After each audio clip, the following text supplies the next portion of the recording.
नमस्कार। एजुकेशन नगरी की खास पेशकश एजुकेशन बुलेटिन में आपका स्वागत है। मैं हूं ललित वर्मा। चलिए रुक करते हैं शिक्षा जगत से जुड़ी बड़ी खबरों की ओर। राजस्थान कर्मचारी चयन बोर्ड ने बेसिक कंप्यूटर इंस्ट्रक्टर और सीनियर कंप्यूटर इंस्ट्रक्टर भर्ती परीक्षा को लेकर स्थिति स्पष्ट कर दी है। बोर्ड अध्यक्ष मेजर जनरल आलोक राज ने कहा है कि दोनों परीक्षाएं 22 और 23 अगस्त 2026 को पूर्व निर्धारित कार्यक्रम के अनुसार ही आयोजित की जाएंगी। परीक्षा तिथियों में किसी भी प्रकार का कोई बदलाव नहीं किया गया है। उन्होंने अभ्यर्थियों से सोशल मीडिया पर चल रही अफवाहों से बचने और अपनी तैयारी जारी रखने की अपील की है। बोर्ड अध्यक्ष ने पदों की संख्या बढ़ाने की मांग पर भी प्रतिक्रिया देते हुए कहा है कि अब तक बोर्ड को पद वृद्धि संबंधी कोई आधिकारिक प्रस्ताव या सूचना प्राप्त नहीं हुई है।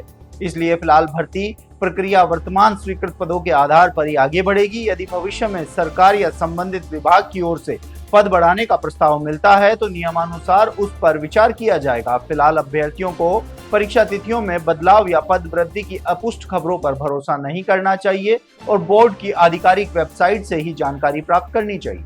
53,750 पदों पर आयोजित हुई चतुर्श्रेणी कर्मचारी भर्ती में करीब 44,000 पदों पर 29 जून को परिणाम जारी किया गया और 4 जुलाई को आयोजित रोजगार मेले में इन अभ्यर्थियों को बधाई पत्र सौंपे गए और कुछ दिनों बाद एआरडी की ओर से रैंडमली कंप्यूटराइज विभाग आवंटन कर दिया गया और विभाग आवंटन को हाईकोर्ट में चुनौती दे दी गई। याचिका में मांग की गई है कि रैंडमली विभाग आवंटन से अच्छी रैंक वालों को उनकी इच्छा अनुसार विभाग नहीं मिले हैं, जबकि कम रैंक वालों को अच्छे विभाग आवंटित हो गए हैं। अब इस याचिका पर 16 जुलाई को राजस्थान हाईकोर्ट में सुनवाई होगी, जहां पर हाईकोर्ट में होने वाली सुनवाई पर सभी की नजरें टिकी है। याचिकाकर्ताओं की ओर से अधिवक्ता राम प्रताप सैनी इस मामले में पैरवी करेंगे। हालांकि एआरडी की ओर से इस मामले में 29 जून को ही कैवियट दायर कर दी थी कि यदि इस मामले में किसी भी प्रकार की कोई याचिका दाखिल होती है तो विभाग को पक्ष रखने का मौका दिया जाए। ऐसे में अब देखना होगा कि कल हाईकोर्ट की सुनवाई में क्या कुछ रहता है। राजस्थान लोक सेवा आयोग की ओर से इस समय वरिष्ठ अध्यापक भर्ती परीक्षा का आयोजन चल रहा है। रविवार को शुरू हुई परीक्षा में अब तक 3 ग्रुप की परीक्षा का आयोजन हो चुका है। वहीं एक बार फिर से आरपीएससी की भर्ती परीक्षाओं में उपस्थिति चिंताजनक बनी हुई है।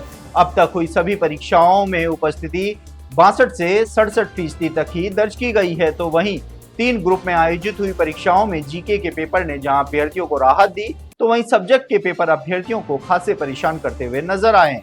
अभ्यर्थियों का कहना है कि आरपीएससी का पेपर स्तर अब यूपीएससी के स्तर का हो चुका है। साथ ही जीके का पेपर तो निकालना आसान है, लेकिन सब्जेक्ट के पेपर परेशान कर रहे हैं। हालांकि अब तक आयोजित हुई परीक्षाओं का पेपर स्तर पिछले पेपरों के मुकाबले सही बताया जा रहा है।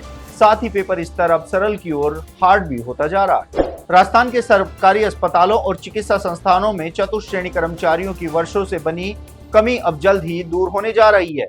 चिकित्सा एवं स्वास्थ्य विभाग को भर्ती 2024 के तहत 7,903 नए चतुर्श्रेणी कर्मचारी मिलेंगे। इसमें 7,078 पद नॉन टीएसपी और 825 पद टीएसपी क्षेत्र के हैं।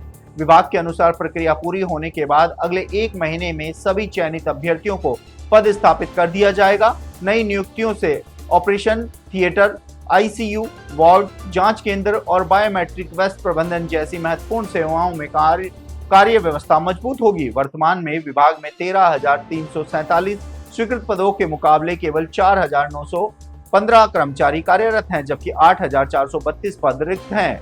निदेशक राकेश कुमार शर्मा ने बताया है कि नई नियुक्तियों से अस्पतालों में कार्यकुशलता बढ़ेगी, मरीजों को बेहतर सुविधाएं मिलेंगी और आउटसोर्स कर्मचारियों पर निर्भरता भी काफी हद तक कम होगी। राजस्थान शिक्षक भर्ती 2022 लेवल 2 में संशोधित मेरिट के आधार पर जिला आवंटन नहीं मिलने के मामले में राजस्थान हाईकोर्ट ने प्रारंभिक शिक्षा विभाग को महत्वपूर्ण निर्देश दिए हैं।